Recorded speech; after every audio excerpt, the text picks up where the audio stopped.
This episode of the Brown Park Podcast is presented by Grow Clinics. If you're ready to take control of your hair health and your confidence, visit growclinics.com.au. Hello, mates. Today on the show we have a guy, and I like these kind of interviews where we're talking about people living their best lives. Yeah, this guy Luke, he's from an Instagram handle called Sailing Songbird. He's like a 27-year-old dude, was a middle school teacher, and packed it all up and jumped on a boat and sailed away. And has been doing it for 2 years. So he is our guest today on the Brown Park Podcast. The Brown Park Podcast. Question. Hit me. I don't know how to frame this question actually, because this would be good. I have done something that I'm proud of. Oh, this is. Hey, firstly, I'd like to acknowledge the fact that you're proud of yourself for something. Yep. But also, it's it's nothing to be proud of. Oh, okay. Elaborate. So, I guess my question is, how often do you mow your lawn? Oh, look, I'm hopeless, but depends on the time of year. In winter, I would say once a month, and then in summertime, it's almost once a week or every second week. But you do it yourself. I do it myself. Tell me, you don't mow your own lawn? I've never. Hang on. I've never mowed my own lawn. So for quite some time, we had my brother-in-law living with us when we first moved into our house, and he would do all that.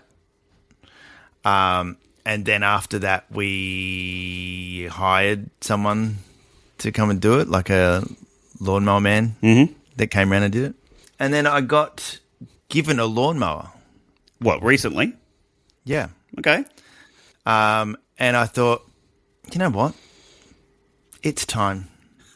It's time. At the mild age of 50, you said it's time. 50. I mowed it's time. my lawn. So I used the lawnmower. I went out and bought a whippersnipper. Oh, I bought a hedge trimmer, and I've done the lot of it. do you have any hedges though? Okay. Yeah, in my driveway. Okay. So Like I got trees that need pruning and stuff like that. But I have never, in all of my time on Earth, ever mowed a lawn. hey, so what about starting a lawnmower? Like, was this one of the first times you've ever had to pull a rope and kick a lawnmower over? So you're going to laugh. It's an electric lawnmower. Oh my god! So you got an electric car and an electric lawnmower. Oh my So it's god! it's a battery one. So you just press the button and turn it on, and it goes. And then after about half an hour, it runs out, and you've got to go and charge it again. But I've gone and bought a bigger battery. So how do you feel? So you did what was considered, I guess, the male job around the house to get out there and mow the lawns. Yeah. How do you feel? I feel accomplished. That's good. That's good. Let me tell you, it's going to wear off real quick.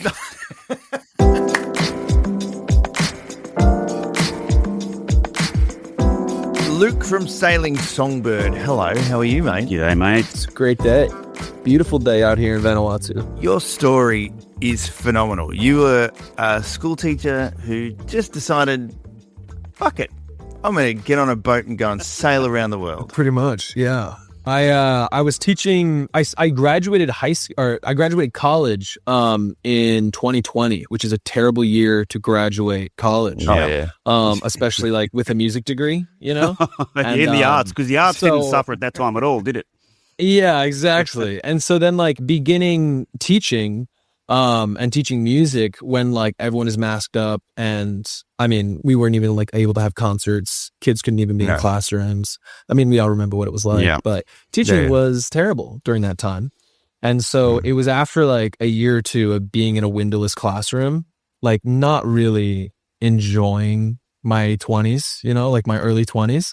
I was like, yeah, I need to do something different and not feel like I'm just going to work every day in a windowless box, not being it, like getting to school in the dark and leaving in the dark. It was not very good for me. You know, I was super sad, was very, very unhappy. And I found that I was scrolling on YouTube one day and I saw that there's these sailors that are just sailing around the world full time, like living on their boats.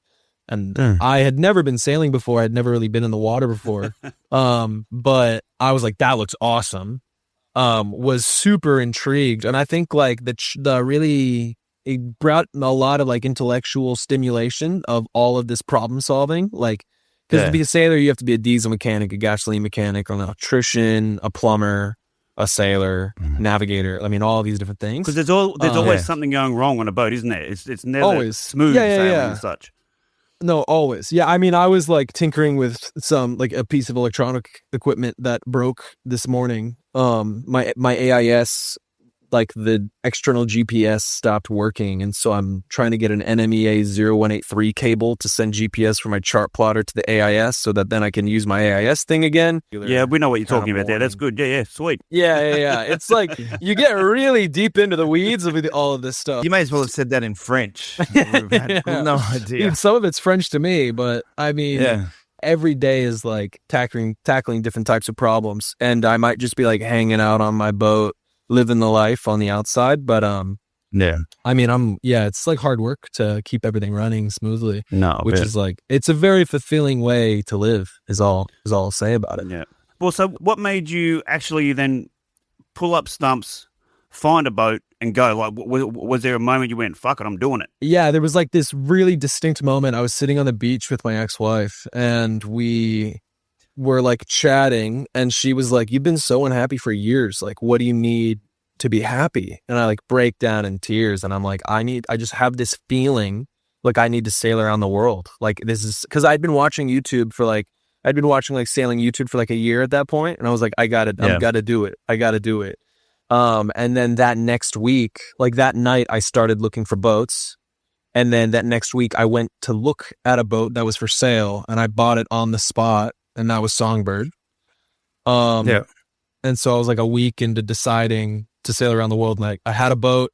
I had to then haul it out and did a 7-month, very long, very all-encompassing refit of that boat. So I was like still teaching. So I was going to school and teaching during the day, and then going to the boatyard and like working through the night to like get this boat sorted, you know. Did that give you purpose at the time when you were doing it? So when you bought it and you you wouldn't have mind going to work because you know when you finish work you're going to go work on your dream. Yeah, like it gave like what was feeling is like a really kind of hopeless existence of like going and like I did everything I could to be like the best teacher I could. And I experienced a lot of success in the classroom in regards to like how well my students did, and like on my teaching evals, like I got really, really high marks from my principal, but it was like all at my own expense, you know, like I worked so hard, but it was not sustainable.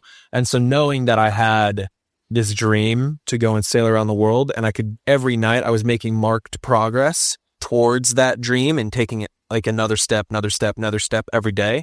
That kept me going through that really difficult period. Awesome. So how did your then wife take the news that you wanted to just go and sail solo around the world? Or was the original plan to have her come with you? No, she, there's no world in which she could be happy on a boat. There was like, there was no question that she was ever going to come along, which like, I'm kind of grateful for, because then we didn't go through this process of like trying to have it be a duo venture and then it failing and things getting nasty. Like I still talk to her every week or two, and like, we're just best of friends now.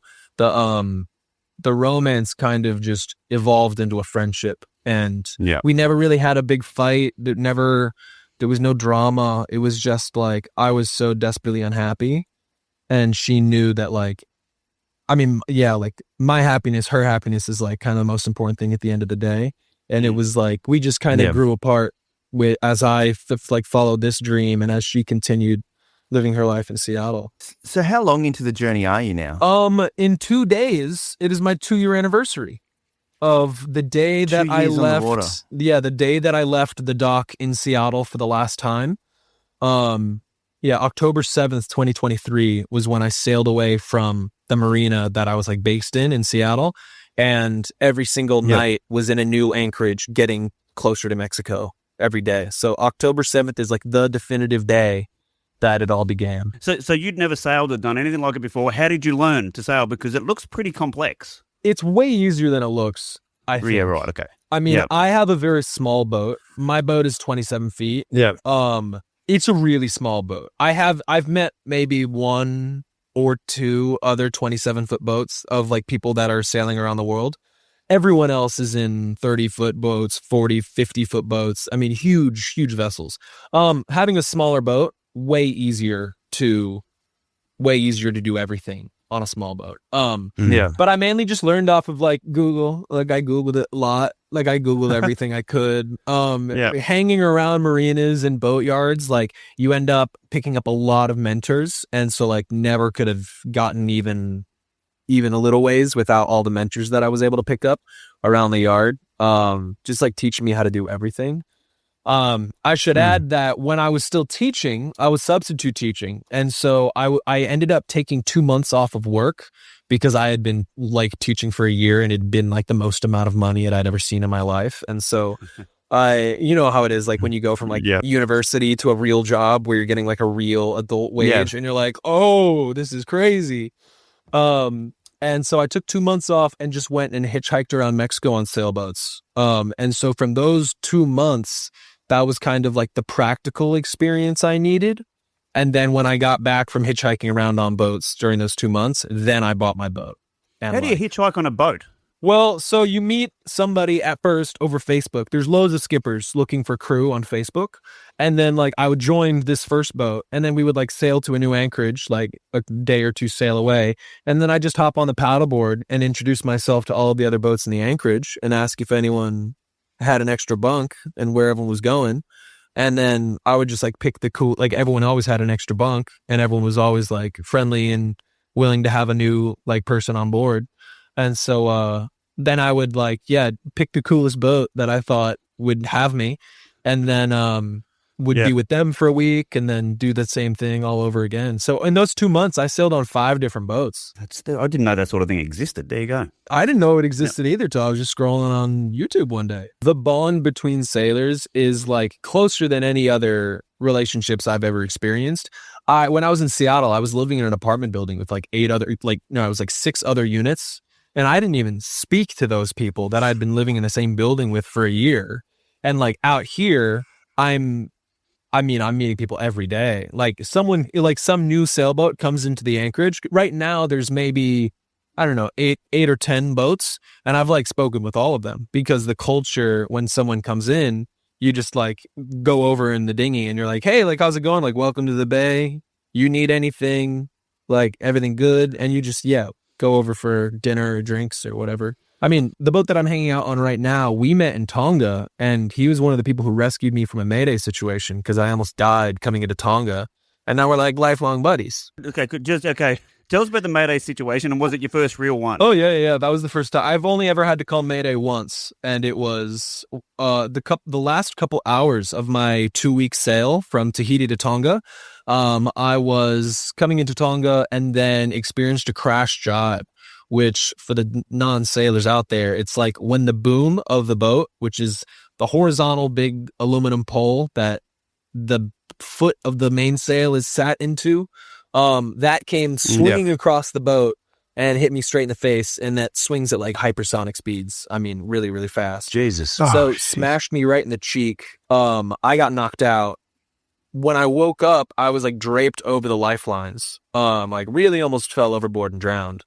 And then I woke up, all I could see was green. It was like I was looking through a thick green stained glass window. So I was convinced I was hemorrhaging, and this was like my last minute of consciousness. So I immediately called Mayday, put the boat into an offshore position so that like I wouldn't shipwreck if I passed out again. Luckily I didn't pass out again. And so I just like maintained contact with all of the other sailors that picked up my Mayday call over the radio. And then, a speedboat, like fishing boat, sped out to me with 4 other solo sailors on board. 2 people jumped on Songbird and brought Songbird safely into the anchorage. I then got transferred to that speedboat and rushed to the hospital in Tonga. And there were other sailors that were like first responders in a past life, like before they became sailors. And they took care of me in the hospital because, I mean, the hospital in Tonga didn't even have running water. Like that hospital was barely a hospital. They're not great hospitals, are they? No. But luckily, like, I didn't need any major procedures. Like, there was no bleed, and I was okay. Jesus But Christ. that was a close one. This is the Brown Park Podcast. Now, a word from our sponsors. Are you one of the many Australians experiencing hair loss? Do you find yourself avoiding the mirror or constantly trying new products that just don't work? Well, there's a solution that's backed by science and delivers real results, and it's Grow Clinics. Grow Clinics is a leading hair transplant clinic with locations across Australia and New Zealand. They perform over 150 hair transplants every single month, and their procedures are led by experienced doctors who are experts in the field of hair restoration. But Grow Clinics isn't just about hair transplants. They offer a wide range of services to combat all stages of hair loss. Whether you're looking for prescription hair care you can use at home or you're interested in specialised non-invasive treatments in clinic, Grow Clinics has you covered. With clinics in Brisbane, Gold Coast, Sydney, Melbourne, Perth and Auckland, New Zealand, there's a Grow Clinic near you. And the best part? They're offering a free consultation for our listeners of the Brown Park Podcast. Just mention our show when you call in to book and you'll be on your way to a fuller, healthier head of hair. So don't wait any longer. Take control of your hair loss journey with Grow Clinics. This is the Brown Park Podcast with Christo and Dion. Now back to the show. So when you left Seattle and you went down to Mexico, do you, what's the scariest part? Is the scariest part going into uncharted countries and not knowing what the reception's going to be like, or is the scariest part going to open water and crossing these big oceans to try to get to where you need to go? I mean, your question as to like what's the scariest part is difficult for me to answer because I don't really feel scared when I'm doing any of this stuff. As a skipper and like as the captain of the boat, like fear is like a terrible feeling to feel, and so I don't really feel afraid. The scariest sea state that I've ever been in was my sail from Oregon to San Francisco. That was definitely my scariest sail because it was a 7-day sail and I experienced 30-foot seas, like 10-meter seas for pretty much the whole way. It was like 10-meter seas and 30-knot winds because there was a huge storm up in Alaska that got like thrown south. But I mean, my autopilot, which is like it's a non-electric autopilot, it's called a wind vane, that just like kept the boat steering at a good course, and I was just like hunkered down below, just trying to hold on and like keep my guts on the inside, you know?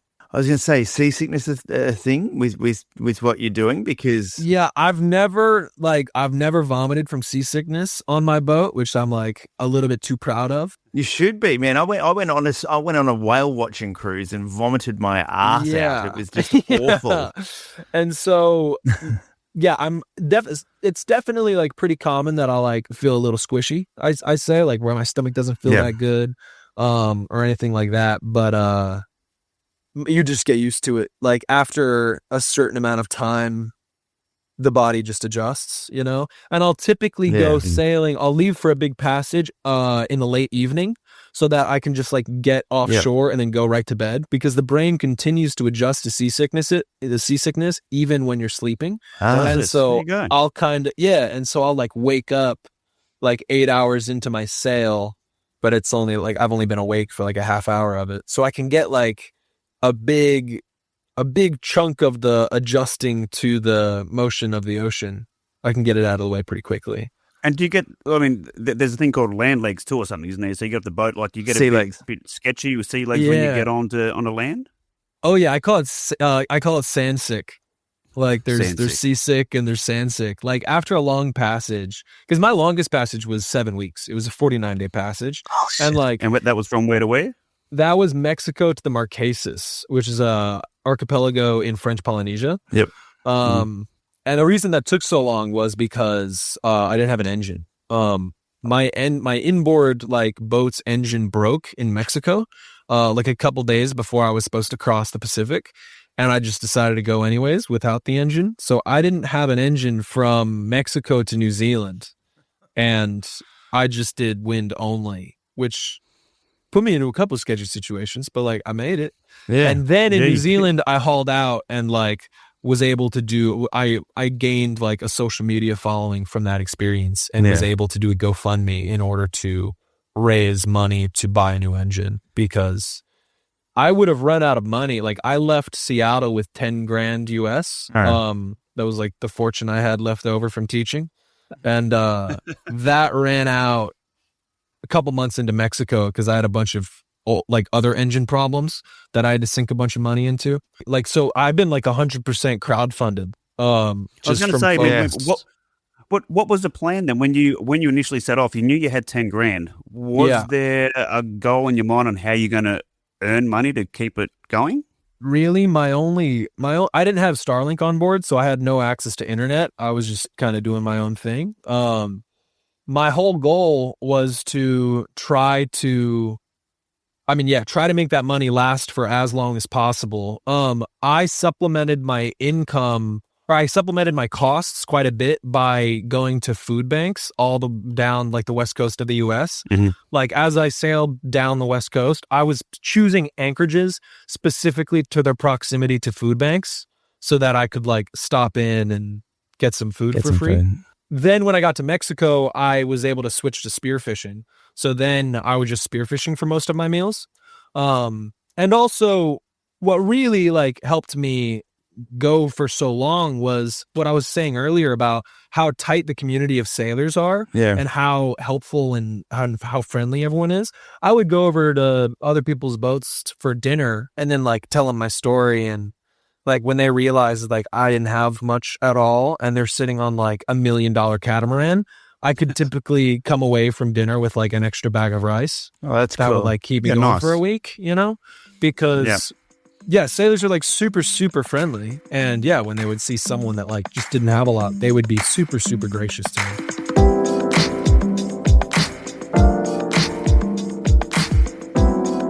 This might be a bit of an odd question, but do you come across pirates? Piracy is like a fact of life, you know, like there are people that are pirates. But if you take an actual, like, if you actually investigate piracy as like a global thing that happens, it pretty much only occurs in places that have had widespread, when like a local people have been economically exploited by large corporations and governments over decades and decades and decades, piracy then becomes an act that people turn to out of desperation.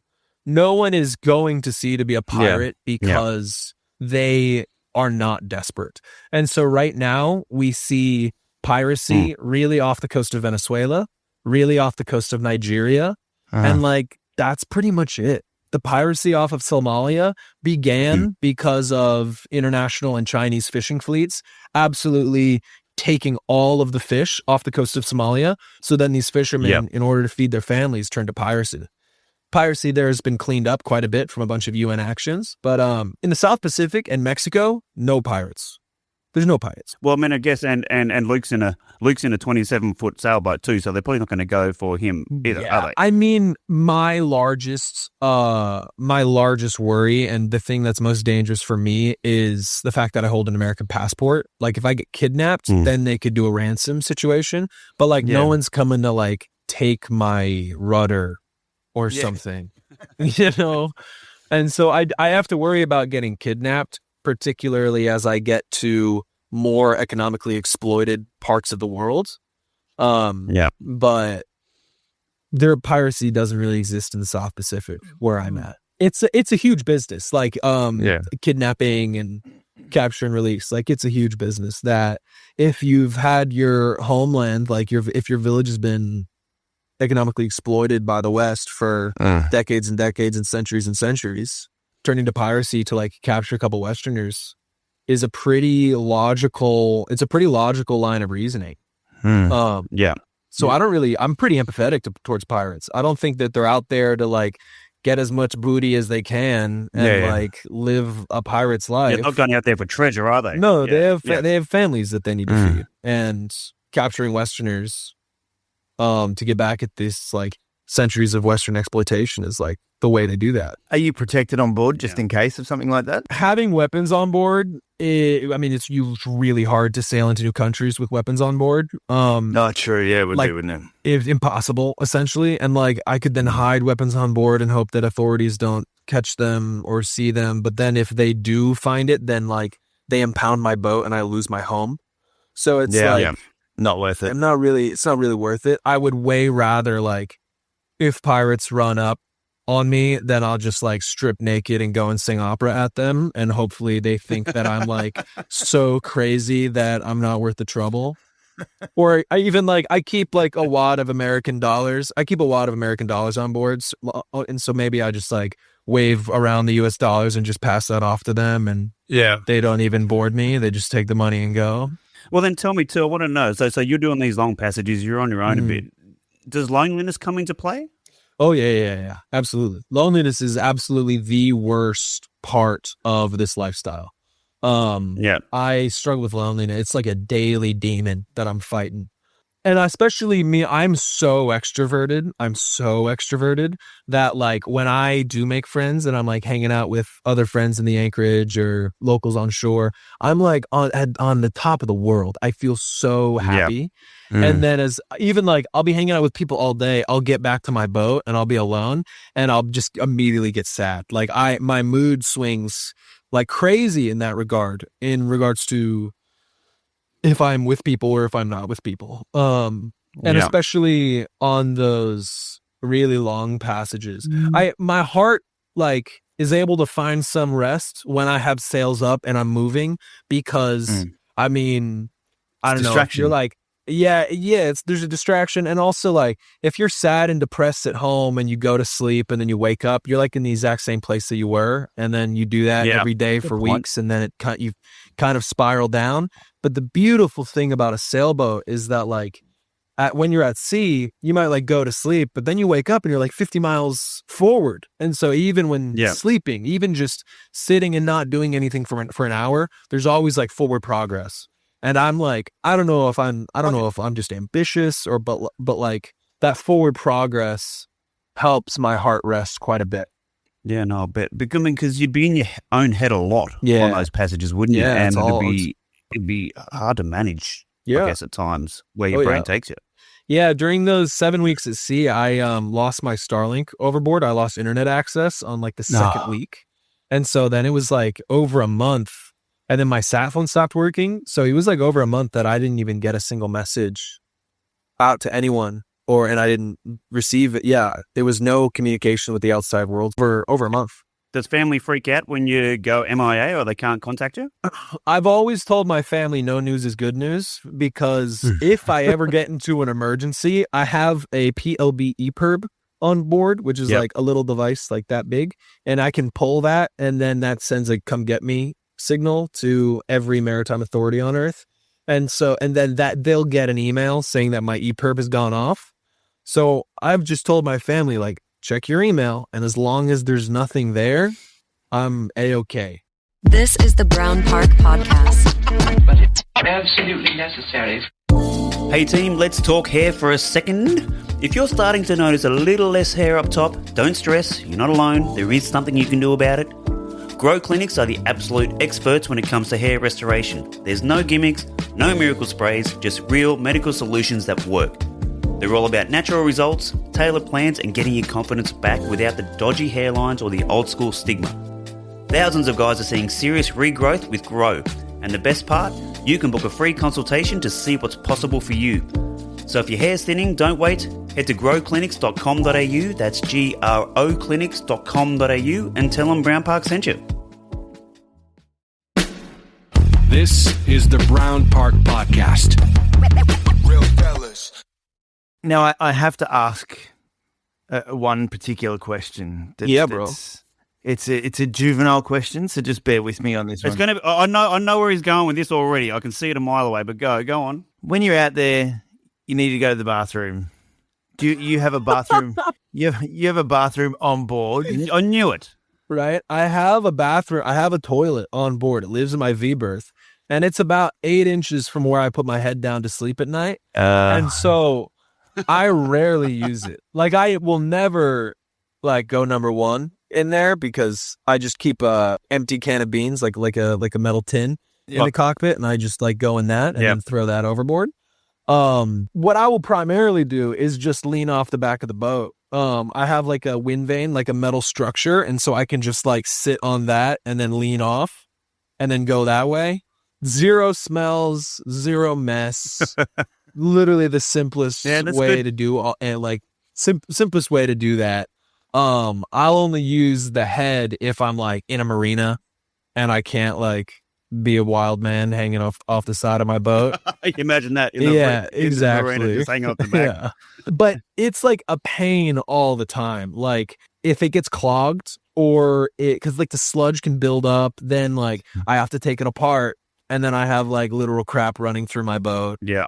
No, the life of a sailor sounds. Yeah, I've cool. become like so desensitized to black water. It's crazy. Are you tethered in when you're hanging off the back of the boat when you're at sea? Like, are you roped to the boat? No? Like, I should say yes, but that would be lying. Like, I never really clip in. Right, imagine that taking. I never really clip in, and like, I'm hanging off the back of my boat. I'm in like 5-meter seas, and I just make the decision like, if I slip and mess up, if I make a mistake, I'll die. Yeah. But that's just, I don't know. You guys get into a car and jump on the highway and get into a metal coffin that speeds wicked fast. Yeah. Like everyone has risk management. So, but yes, like we drive these metal coffins, but I don't hang my ass out the window to take a shit.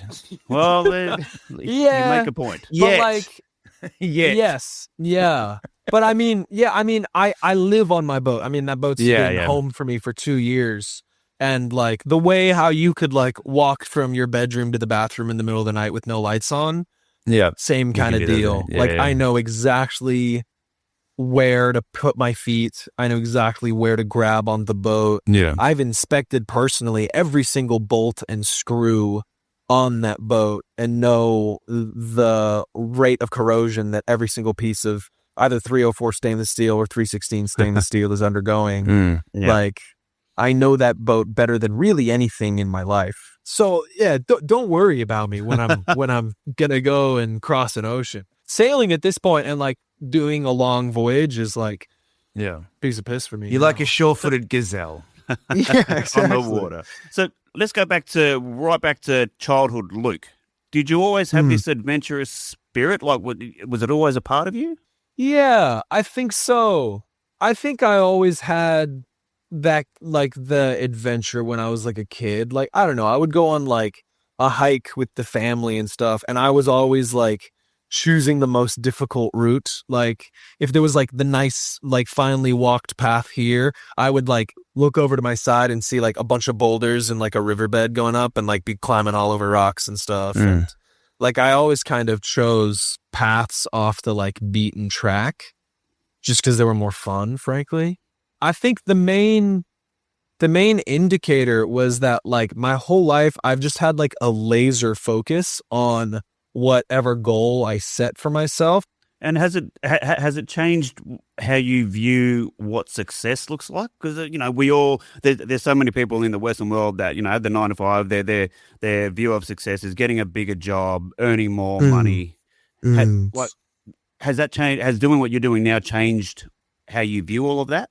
Absolutely. So many people in the West, like, they'll measure their success by how much money they're making, and especially at the beginning of my journey, like when I went sailing, I was like, I'm not going to focus on how much money I'm making. I'm going to focus on how much money I'm saving, on how many costs I'm cutting, like how cheaply can I live every day? Like, can I live on $1 a day? Is that like a feasible budget? And so like I focused on cutting my expenses loads, and then realized I didn't have to like really make a lot of money if I didn't have any expenses, And the other ways I'm kind of measuring success is like, how many miles am I completing every year?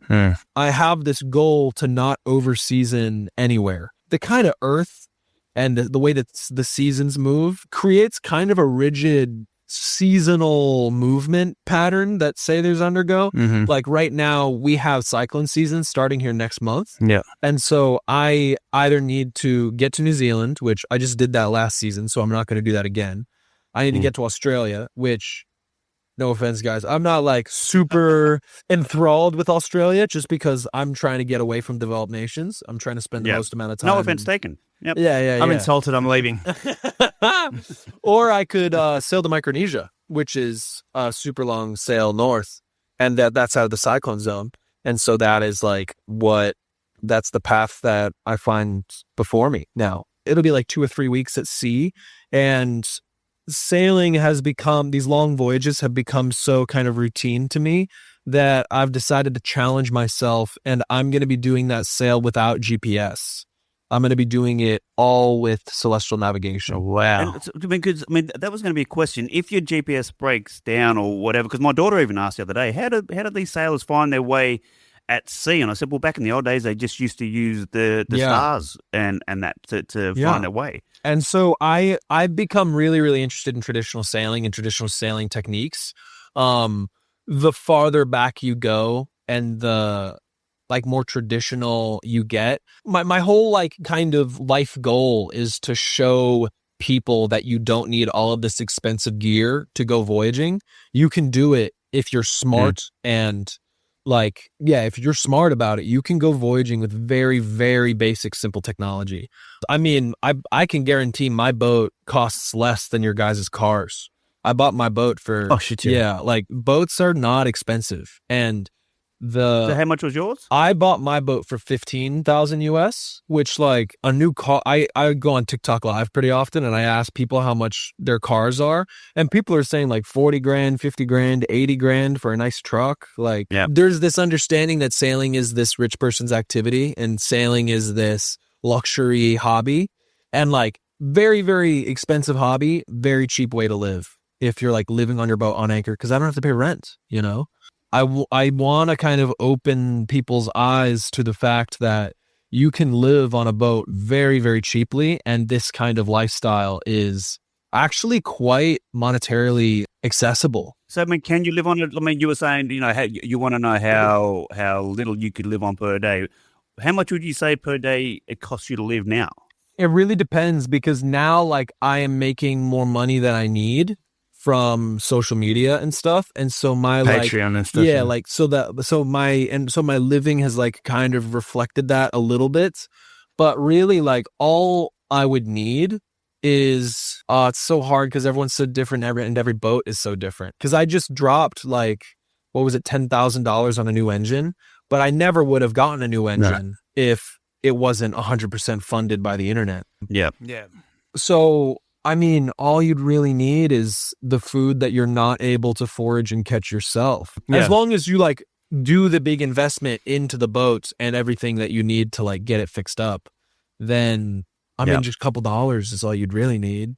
But I say that to other sailors and they like think I'm crazy, but that's because everyone out here is making an income in some way or another. Some people have online jobs. Other people are doing the social media thing.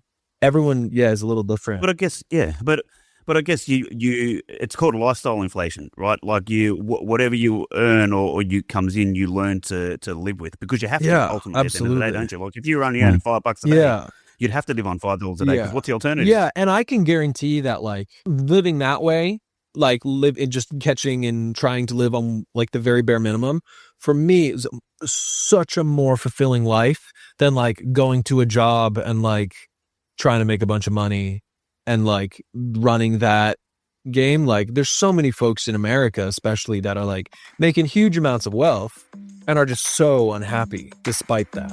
Yeah, but there's not a lot of folks that'll actually go out and do something about it.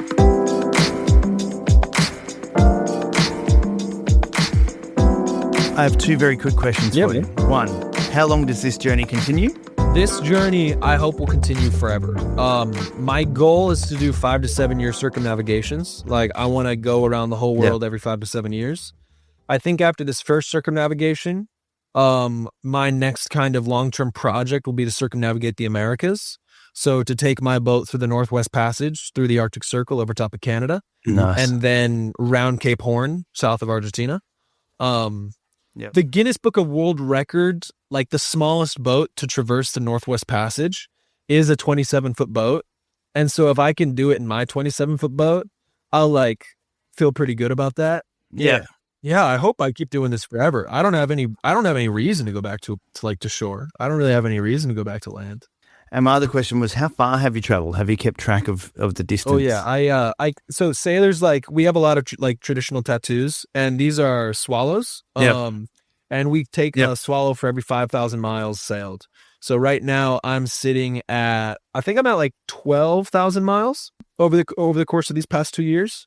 And so as I continue sailing, I'll get more and more swallows that then like fly up over my shoulder. So then tell me, before we let you go, you're on Songbird. Will there be a day where you move on from Songbird to Songbird 2? Yeah, my long-term goal is to like find a partner and raise a family on the water. Like, I love my own family. I'm really close with my parents and my sister.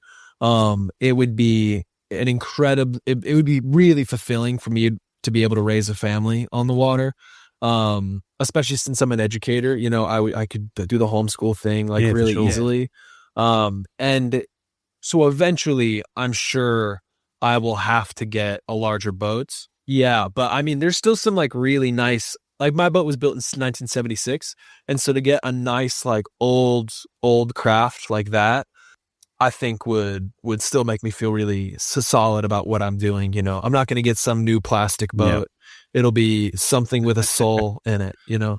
Well, Luke, your story has kept us entertained for quite some time. We're very grateful that you took the time to come onto the podcast and have a chat about it. And also, we're very happy that we got delayed for a volcano. I like that. Yeah. Hey, so for the listeners, we had a session scheduled with Luke, and he like, I don't know, about an hour before he goes, "Sorry guys, I've got to cancel. I've got to go climb a volcano with a group of people." Yeah, it was pretty amazing. And I'm like, you cannot argue with that, you know? Yeah. Wow, yeah, an adventure call. Yeah. What was that like? What was climbing the volcano like? It was amazing. I mean, so it was like a 10-mile hike there and back, just like through the jungle.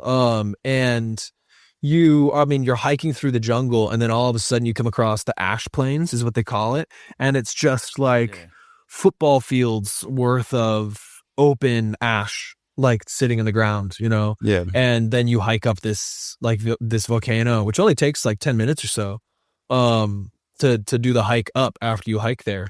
And I mean, you hike right to the edge and you look over and you see an open pit of lava.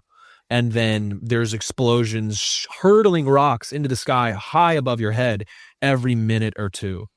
So we stayed there for about an hour and a half as the sun went down, so that then you could really see how violent it was inside. And then a hike back through the jungle in the dark. Sailing Songbird is the boat. That's also the website you can go to check out. You can support him on Patreon. And your merch looks really good. We're going to jump off here and buy a couple of t-shirts. Thank you so much. Indeed. Mate, yeah, sailingsongbird.com for the merch. But thank you so much for taking time out of your incredible life. We're going to say you're busy, Dave, but I guess we can't really say that, can we? I don't know. I have some chores I have to get to around here at some time. The volcano is dropping ash on all of the boats in the anchorage, and so I should probably like take a bucket and try to get all the ash off my boat afterwards. Well, Luke, thank you so much for your time. Thank you, man. Thanks for having me, guys. Thanks for having me. The Brown Podcast. Why are you happy? Because I don't want to be sad.